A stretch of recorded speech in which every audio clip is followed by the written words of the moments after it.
আসসালামু আলাইকুম। আজকে আমি রান্না করব ঢেঁড়সের ডাল। ঢেঁড়স দিয়ে মসুর ডাল। এখানে 2.5 কাপ মসুর ডাল নিয়েছি, ধুয়ে নিয়েছি। আর এখানে 13-14টা ঢেঁড়সের মতো নিয়েছি। ঢেঁড়সটা মাঝখানে কেটে নিয়েছি, দেখেন এইভাবে।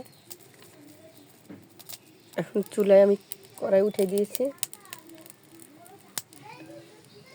এখন আমি তেল দিয়ে দিব।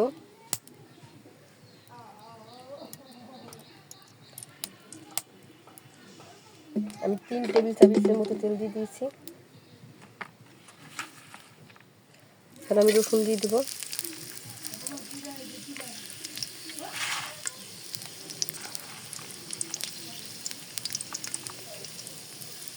মরিচ দিয়ে দেব।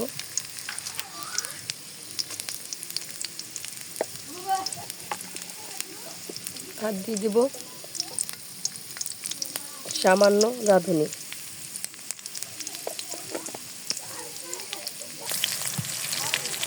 এখন দিয়ে দেবো পেঁয়াজগুলো।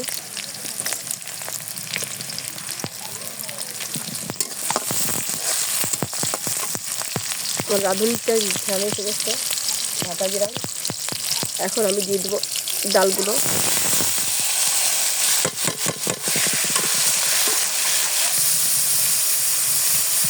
হলুদ দিয়ে দিলাম।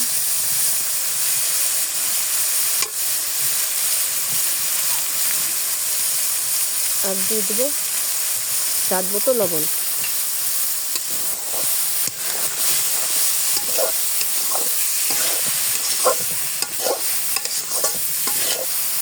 এখানে আমি কোনো বাটা মশলা ব্যবহার করব না।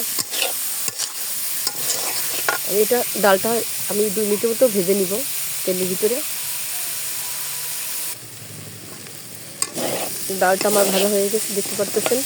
দেখুন, এখন আমি এখানে পানি দিয়ে দিব।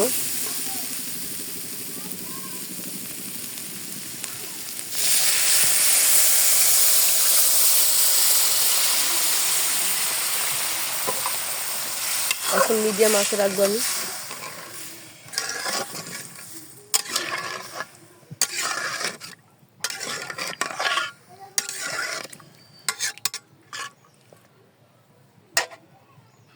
ডাল আমার বলক উঠে গেছে, এখন সেদ্ধ হওয়ার অপেক্ষা।